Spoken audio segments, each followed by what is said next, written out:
सास की सौरंग। एक छोटे से शहर में गुप्ता परिवार रहा करता था। गुप्ता परिवार में कमला अपने पति आनंद और दो बेटे वनराज और रोहन के साथ रहती थी। अरे कहाँ जा रहा है तू? ऑफिस जा रहा हूँ, और कहाँ जाऊंगा। एक हफ्ते में तेरी शादी है और तुझे ऑफिस जाने की पड़ी है। हाँ भैया, मम्मी सही तो कह रही है। अब आप अपनी शादी पर ध्यान दो। और ऑफिस का काम वो मैं और पापा संभाल लेंगे। सुन लिया। चल, अब तुम मेरे साथ बाजार चल और शॉपिंग करवा। कमला और वनराज शादी की शॉपिंग में लग जाते हैं। एक हफ्ता गुजरता है और वनराज की शादी हो जाती है। ओह कमला, तुम बहुत सुंदर लाई हो। हाँ, नहीं तो क्या।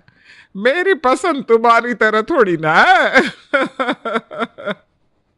क्या माँ, आप कुछ भी बोलती हो। सुंदरता तो देखने वाले की आंखों में होती है। वाह काजल, क्या बात है। सिर्फ सुंदर नहीं, समझदार भी है तुम्हारी बहू। लोगों की नजरों में ये एक अरेंज मैरिज थी, लेकिन असल में ये लव मैरिज थी। कमला वनराज की शादी काजल से नहीं करवाना चाहती थी क्योंकि काजल गरीब थी और वो दहेज नहीं दे सकती थी। पर वनराज की जिद के आगे उसे उसके साथ ही शादी करवानी पड़ी। तुम शादी करके मेरे घर में तो आ गई हो काजल, लेकिन मैं तुम्हें चैन से जीने नहीं दूंगी। कमला सबके सामने तो काजल से बहुत अच्छे से बात करती थी, लेकिन अकेले में उससे बहुत बुरा बर्ताव करती थी। काजल बेटा, नाश्ता बना लेना सबके लिए। ठीक है मम्मी जी, अभी बनाती हूँ। कितने घंटे लगते हैं नाश्ता बनने में? अभी तो बनाना शुरू करा है, बस 10 मिनट लगेंगे। तो हाथ थोड़े तेज चला ले, हाथों में जान नहीं है क्या? ये आप क्या बोल रही हैं? हाथों के साथ साथ कानों में भी जान नहीं है क्या? सुनाई नहीं दे रहा? मुझसे कोई गलती हो गई है क्या? आप गुस्सा क्यों कर रही हैं? कमला, अरे ओ कमला, जरा यहाँ आना। जी आई। 2 मिनट के अंदर नाश्ता बनकर तैयार हो जाना चाहिए, समझी? ये बोलकर कमला किचन से बाहर चली गई। काजल हैरान थी कि अचानक उसकी सास को क्या हो गया। बाहर तो वो बहुत अच्छा बर्ताव कर रही थी, लेकिन किचन में आते ही उनका रूप बदल गया। काजल फटाफट नाश्ता बनाकर परोसती है। वाह बहू, नाश्ता तो बहुत अच्छा बनाया है तुमने, अति स्वादिष्ट। हाँ पापा, सही कहा आपने, मजा आ गया। Thank you so much. आखिर पत्नी किसकी है? तू ना बस अपने मुंह मियाँ मिट्ठू बनता रहा कर। पत्नी तेरी है पर बहू तो हमारी है ना, क्या जी? बिल्कुल सही कहा। अच्छा ठीक है ठीक है, अब ऑफिस चलिए वरना हम लोग लेट हो जाएंगे। वो तीनों ऑफिस चले जाते हैं और उनके जाते ही कमला का रूप वापस बदल जाता है। क्या रे, ये कैसा नाश्ता बनाकर रखा है तूने? हैं? मेरे तो गले से नीचे नहीं उतर रहा। पर अभी तो सब मेरे नाश्ते की तारीफ कर रहे थे। अरे झूठी तारीफ थी वो, और इसलिए कह रहे थे क्योंकि तू नई नवेली बहू है, तुझे बुरा ना लगे। पर मुझसे इतना झूठ नहीं बोला जाता। जा, इस नाश्ते को लेकर जा और दोबारा कुछ अच्छा बना कर ला, कामचोर कहीं की। काजल दोबारा नाश्ता बनाने चली तो जाती है, पर उसकी समझ में कुछ नहीं आ रहा था कि उसकी सास ऐसा क्यों कर रही है। घर की सफाई हो गई? जी मम्मी जी, हो गई। हे भगवान, आंधी है क्या तू? है, सफाई करना भी नहीं आता? ये देख, यहां पर कितनी ज्यादा धूल है, इसे साफ कर फटाफट, फिर इसके बाद कपड़े भी धोने हैं। ठीक है मम्मी जी। काजल बहुत अच्छे से पूरे घर की सफाई करती है, जिससे वो बहुत थक जाती है। सफाई हो गई है मम्मी जी, अब कपड़े दे दीजिए तो धो दूं। ये ले पकड़, सब एकदम अच्छे से साफ होने चाहिए वरना दोबारा धुलवाऊंगी सारे। वॉशिंग मशीन कहाँ है? अरे ओ महारानी, तेरे घर में वॉशिंग मशीन थी क्या, जो यहां तुझे वॉशिंग मशीन चाहिए? हाथों से धो ले चुपचाप। लेकिन माँ जी मैं बहुत थक गई हूँ। वाह वाह वाह वाह, महारानी विक्टोरिया थक गई है। ये सब ना इस घर में शादी करने से पहले सोचना था। चल काम पर लग जा। काजल मजबूरन वो सारे कपड़े धोने बैठ जाती है। कपड़े धोते धोते उसे शाम हो जाती है और वो तीनों ऑफिस से वापस आ जाती हैं। काजल, काजल मैं आ गया। अरे बेटा, मैं तुझे कब से मना कर रही हूं इतना काम मत कर, कि तू है कि मानती नहीं है। क्या? देखना बेटा, जब से तुम लोग गए हो तब से काम में लगी हुई है ये पगली। अरे काजल, तुम ये कपड़े हाथ से क्यों धो रही हो? वॉशिंग मशीन तो है। मैंने भी इससे यही बोला, पर कहती है वॉशिंग मशीन में कपड़े खराब हो जाते हैं, मैं तो हाथ से ही धोऊंगी। ओहो काजल, ये कैसी जिद है। चलो उठो, कोई जरूरत नहीं हाथ से कपड़े धोने की। धुल ही गए हैं बस। नहीं नहीं नहीं नहीं, बस बहुत हो गया, उठ जा फौरन। अरे देख तो कैसे पसीने पसीने हो गई है। कोई मेहमान आ गया तो कहेगा कि मैं नई नवेली बहू से इतना काम करवा रही हूं। अरे लोग तो मुझे ही गलत समझेंगे ना। ये मम्मी जी को अचानक क्या हो गया? कभी कुछ कहती हैं कभी कुछ। काजल हैरानी से उठी और हाथ मुंह धोकर किचन में जाने लगी। अरे अब कहाँ जा रही है? अब किचन में मम्मी जी इन लोगों के लिए चाय बनाने। ओहो, चुपचाप बैठ जा, मैं बना कर लाती हूँ चाय। दिन भर काम करके थकी नहीं है क्या? हाँ, जो अब चाय भी तू ही बनाएगी। हाँ बेटा, तुम आराम करो थोड़ा। कमला उन सबको चाय बनाकर पिलाती है और ये दिखाती है कि वो अपनी बहू की कितनी फिक्र करती है। लो, सब लोग चाय पियो। मम्मी, आपको भाभी को रोकना चाहिए था ना। देखो तो भाभी की क्या हालत हो गई है। अरे मैंने बहुत रोका बेटा, पर ये मेरी सुने तब ना। मुझे तो समझ में नहीं आ रहा कि मुझसे कोई गलती हुई है या मैंने कुछ गलत बोल दिया। ये मम्मी जी ऐसा बर्ताव क्यों कर रही हैं? सबके सामने इतने प्यार से बोलती हैं और अकेले में ऐसे जैसे मैं कोई दुश्मन हूं। चल क्या रहा है? अगले दिन पार्वती कमला से मिलने आती है। उस समय कमला काजल से पोछा लगवा रही थी, पर पार्वती को आते देखकर वो फौरन बीमार होने का नाटक करने लगती है। तेरी माँ ने तुझे पोछा लगाना भी नहीं सिखाया क्या? नहीं मम्मी जी, मैं वो अरे बहू, जैसे तुझसे हो वैसे कर ले, मुझसे तो खड़ा भी नहीं हुआ जा रहा। अरे कमला, तुम इतनी बीमार हो तो क्यों कर रही हो ये? अरे पार्वती, और बैठो। क्या बताओ, बस बहू ने पूछा तो मैं उसे बताने लगी। अरे जब तबीयत खराब है तो आराम करो। ऐसी नौसिखिया बहू के होते मैं आराम कैसे करूं?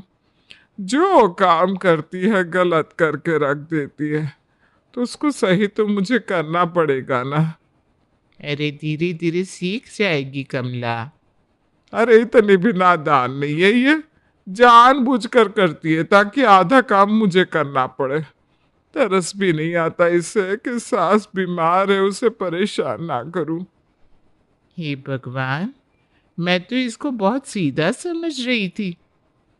ऐसा कुछ नहीं है, मैंने तो हाँ हाँ, ऐसा कुछ नहीं है। मैं बीमार होने का नाटक कर रही हूँ, मुझे मजा आता है ना ये सब करने में। और मैं अब तक सब झूठ बोल रही थी। मेरी बहू ना दुनिया की सबसे अच्छी बहू है। हे भगवान, मेरे तो भाग ही फूट गए। अरे अरे बस चुप हो जाओ कमला, अगर ऐसे रहोगी तो तुम्हारी तबीयत और बिगड़ जाएगी।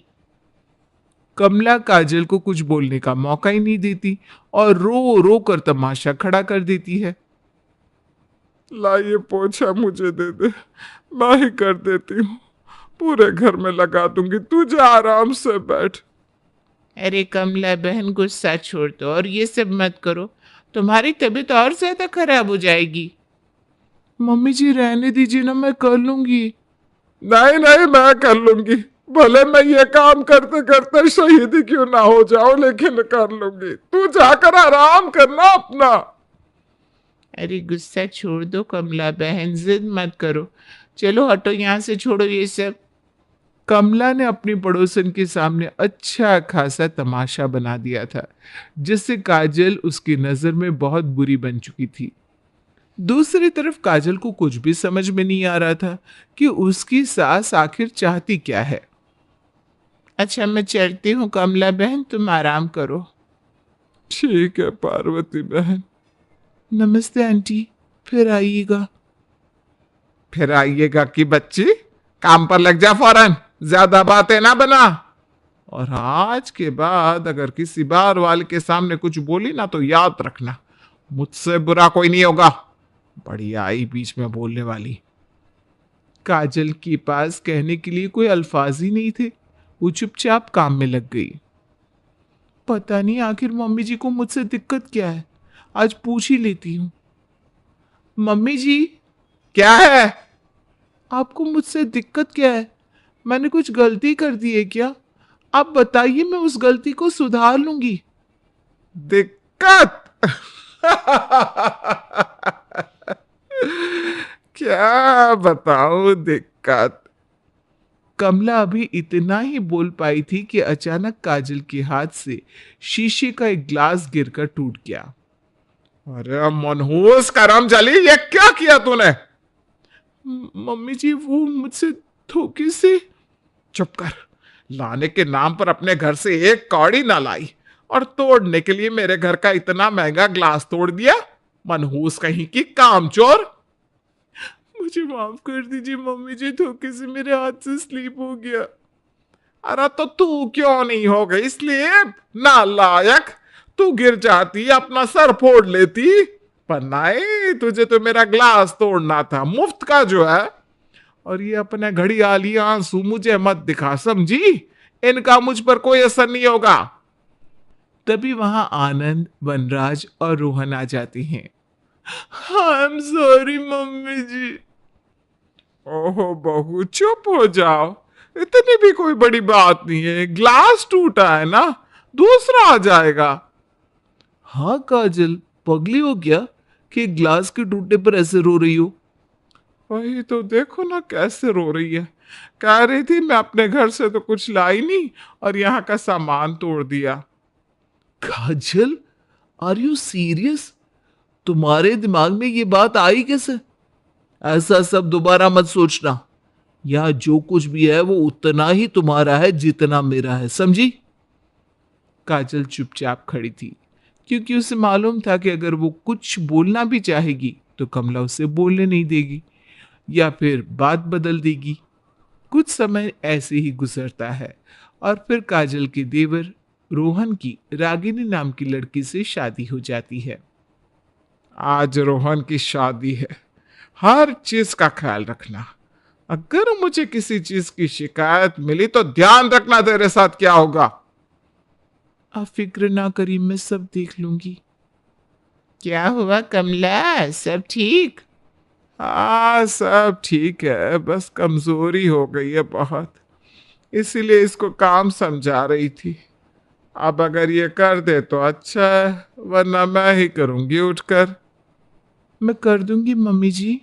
हाँ हाँ पता है कितना करती है तू, आधे से ज्यादा तो मुझ बुढ़िया को ही करना पड़ता है। अब तुम आराम करो, मैं आ गई हूं ना, थोड़ा काम मैं करवा लूंगी। कमला की कर कमलों से आखिरकार रोहन की शादी हो ही जाती है और घर में छोटी बहू आ जाती है। भगवान का बहुत बहुत धन्यवाद कि कम से कम छोटी बहू तो दहेज लेकर आई है, बड़ी तो खाली हाथ ही चली आई थी।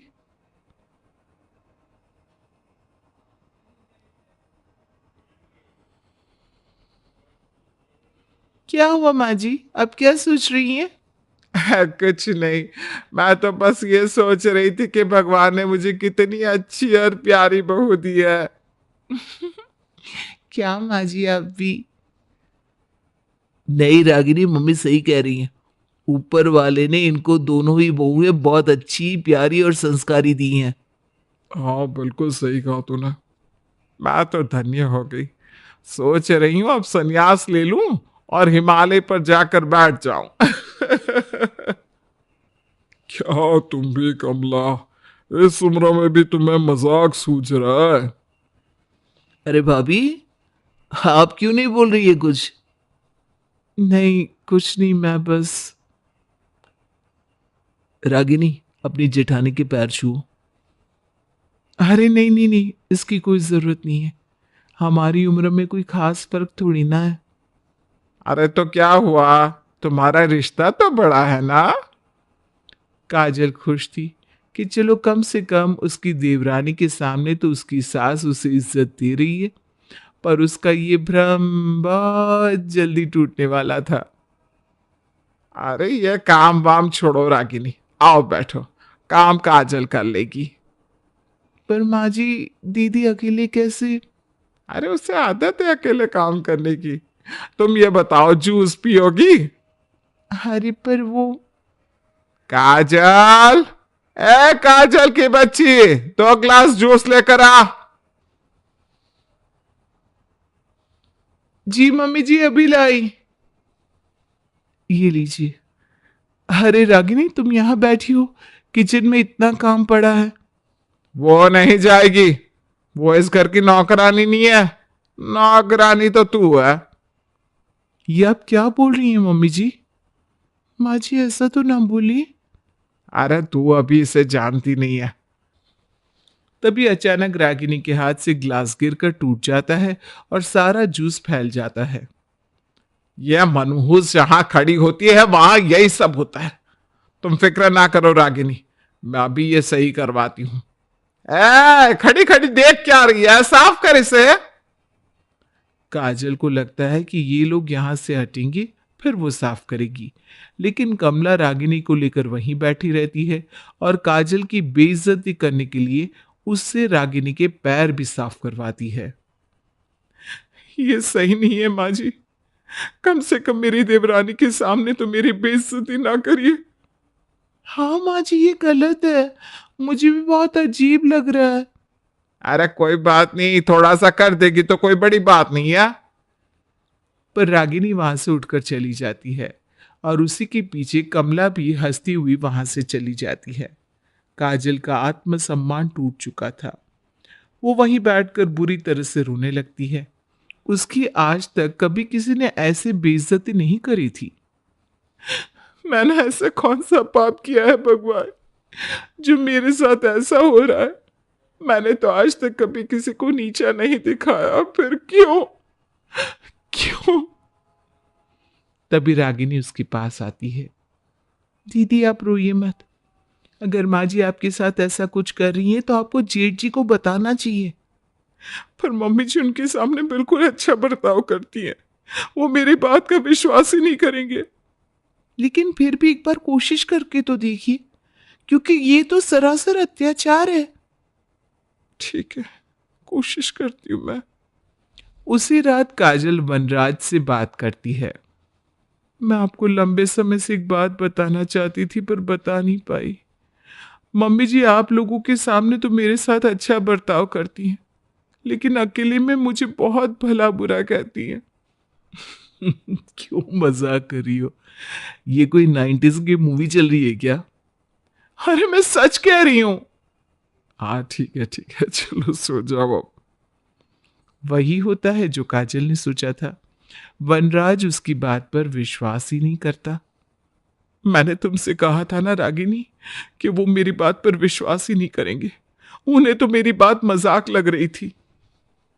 ये तो सही बात नहीं है, अब कुछ बड़ा करना पड़ेगा। क्या मतलब? मतलब ये कि ऐसा कुछ करना पड़ेगा जिससे माँ जी की सच्चाई सबके सामने आ जाए। पर वो कैसे होगा? अब वो जब भी आपके साथ कुछ बुरा करेंगी तो मैं उसकी रिकॉर्डिंग कर लूंगी, और फिर आप देखती जाओ क्या होगा।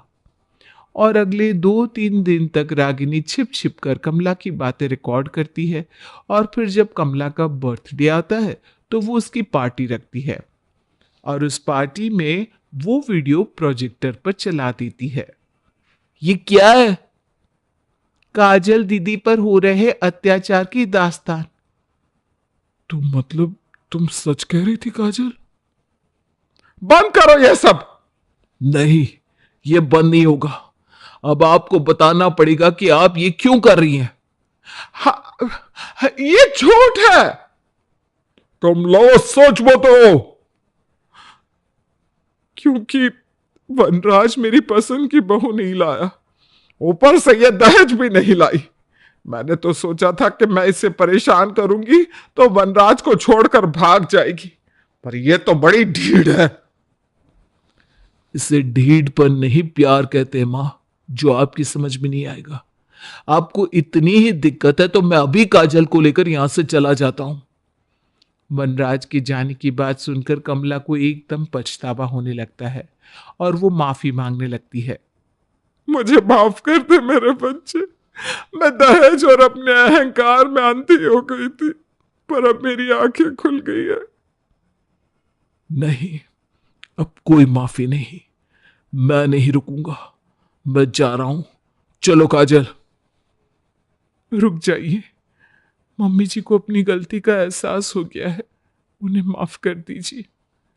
मैंने तो माफ कर दिया। देखो कमला, तुम्हारी बहू का दिल कितना बड़ा है और एक तुम हो कि मैं अपनी गलती समझ चुकी हूं, मुझे माफ कर दो तुम सब लोग।